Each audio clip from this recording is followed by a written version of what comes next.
आइए अब बात करते हैं विश्व के सबसे बड़े धर्म ईसाई धर्म की, जिसके अनुयायी अरबों की संख्या में है। जैसे कि आपने हमारी पिछली वीडियो में देखा था कि हम किसी भी धर्म को समझने के लिए उनके अनुयायियों को समझने की कोशिश नहीं करते, क्योंकि आमतौर पर अनुयायी स्वयं नहीं जानते कि उनका धर्म और विश्वास किन विषयों पर बात करता है। हम किसी भी धर्म के बारे में जानने का सबसे अच्छा तरीका उनकी धार्मिक पुस्तकों का अध्ययन करने से मानते हैं, और इसीलिए इस बार भी हमारी टीम ने ईसाई धर्म के बारे में जानने के लिए जगत गुरु तत्वदर्शी संत रामपाल जी महाराज जी के मंगल प्रवचनों द्वारा ईसाई धर्म के सभी ग्रंथों की जांच पड़ताल की और एक निष्कर्ष पाया, जिसे अब हम आपसे रूबरू करवाते हैं। तो आइए अब हम ईसाई धर्म और उनकी मान्यताओं पर एक नजर डालते हैं और ये जानने की कोशिश करते हैं कि आखिर ईसाई धर्म के अनुसार गॉड यानी कि ईश्वर कौन है। लेकिन जब हम ईसाई धर्म में परमेश्वर के बारे में बात करते हैं तो कुछ महत्वपूर्ण प्रश्न हमारे दिमाग में अपने आप आते हैं, जैसे कि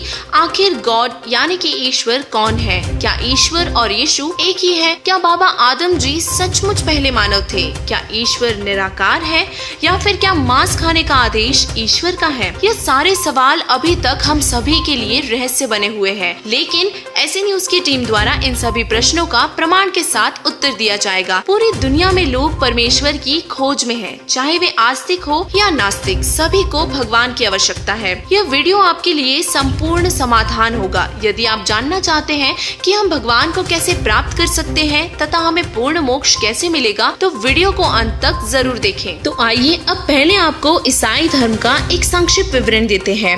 ईसा मसीहा के अनुयायी ईसाई के रूप में जाने जाते हैं। ईसाई मानते हैं कि यीशु का जन्म एक दूत द्वारा बेदाग गर्भाधान के माध्यम से हुआ था। मैरी और जोसेफ यहूदी थे और इसीलिए यीशु जी को आसमानी किताब इंजिल का ज्ञान दिया गया था। जब यीशु जी बड़े हुए तो उनके शरीर में आत्माएं प्रवेश करने लगी और उनसे भविष्यवाणियां व अनेकों चमत्कार करवाने लगी। यीशु जी ने एक भगवान के बारे में उपदेश दिया। जैसे जैसे यीशु अपना प्रचार करते गए, भीड़ बढ़ती गई और दुनिया उन्हें दाऊद का पुत्र और मसीहा के नाम से जानने लगी। तो आइए अब बाइबल में परमेश्वर के अस्तित्व की चर्चा करते हैं। बाइबल 3 पवित्र पुस्तकों तौरात, इंजिल और जबूर का संग्रह है। ईसाई और इस्लाम दोनों धर्मों में ये माना जाता है कि ईश्वर द्वारा बनाया गया पहला मानव आदम जी ही थे और हम सभी उन्हीं के पुत्र और पुत्रियां हैं। उनके वंश में बहुत से पैगंबर जन्मे थे, जिनमें से कुछ बहुत ही प्रसिद्ध थे तथा उनके नाम हैं हजरत दाऊद, हजरत मूसा और हजरत ईसा जी। दाऊद जी को जबूर किताब प्राप्त हुई, मूसा जी को तौरात प्राप्त हुई और इसी तरह ईसा या फिर यूं कहें यीशु जी को काल ब्रह्म यानी कि शैतान द्वारा इंजिल प्राप्त हुई। ये सारे धर्म ईश्वर को निराकार बताते हैं। हजरत मोहम्मद जी, जो कि इस्लाम के संस्थापक हैं, ईसा जी के लगभग 600 साल बाद जन्मे थे। वे यहूदी पैदा हुए थे। बाद में उन्हें जिब्रील नामक एक फरिश्ते द्वारा कुरान शरीफ का ज्ञान प्राप्त हुआ, जो उसी शैतान काल ब्रह्म द्वारा भेजा गया था, और फिर मोहम्मद जी ने इस्लाम के बारे में प्रचार किया। मूसा जी के शिष्यों को यहूदी कहा जाता है, ईसा मसीहा जी के शिष्यों को ईसाई और मोहम्मद जी के शिष्यों को मुसलमान कहा जाता है। तो आइए अब बात करते हैं ईसाई धर्म में फैली कल्पित कथाओं की। ईसाई धर्म में 5 मुख्य मिथक फैले हुए हैं, जिन पर ईसाई दृढ़ विश्वास करते हैं।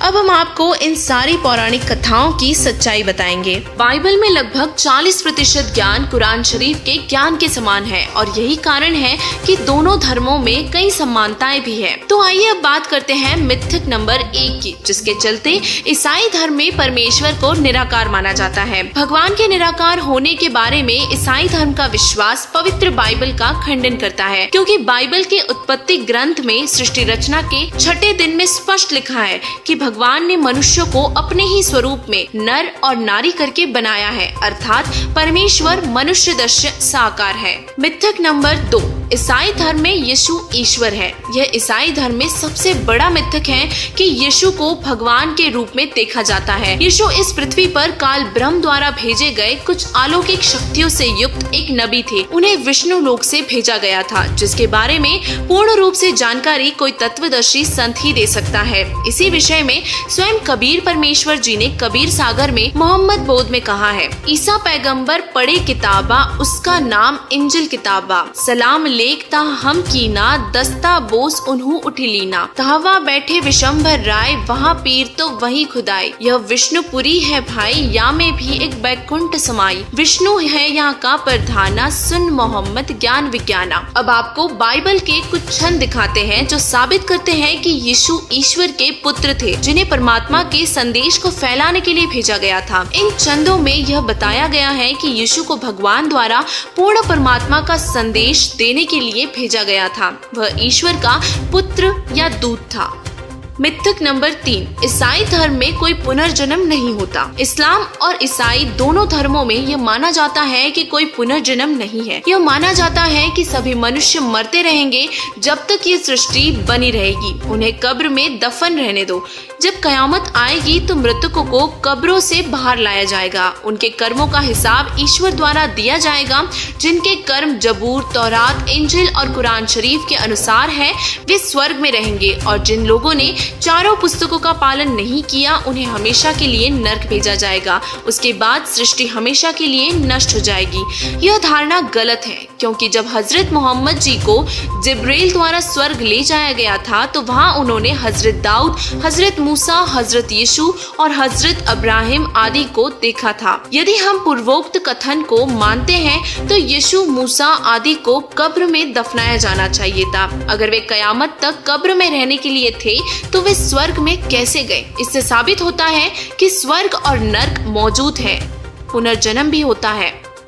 ईसाई मानते हैं कि भगवान ने उन्हें जानवरों को मारने और खाने का आदेश दिया है। ईश्वर दयालु है और मेहरबान है। मनुष्य, जानवर और यहाँ तक कि सूक्ष्म जीव सभी उसी के बच्चे हैं।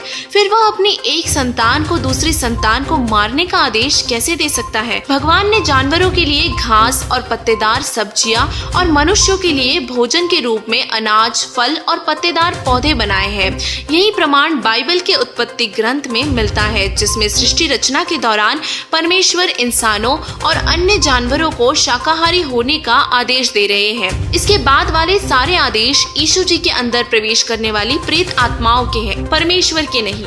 यदि वे आदेश परमेश्वर के होते तो बाइबल से पहले आने वाली 3 आसमानी किताबों में इनका वर्णन होता। मिथक नंबर 5, ईसाई धर्म में माना जाता है कि बाबा आदम पहले मानव थे।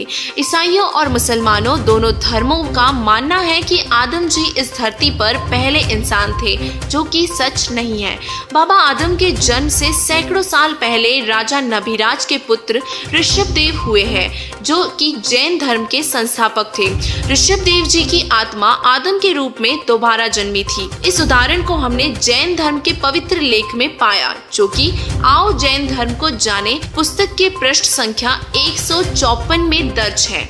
यह साबित करता है कि आदम और हव्वा से पहले भी मनुष्य थे। जब भगवान यहोवा यानी कि काल ब्रह्म ने उन्हें इस धरती पर भेजा तो अधिकांश जगह अनिवास्य थी। उन्हें एक एकांत स्थान पर भेजा गया था, जिसे हर जगह से अलग कर दिया गया था। सभी ईसाई, मुस्लिम और यहूदी आदम के पोते पोतियां हैं, और यही कारण है कि वे मानते हैं कि आदम पहला मानव था, जो कि वास्तव में सच नहीं है।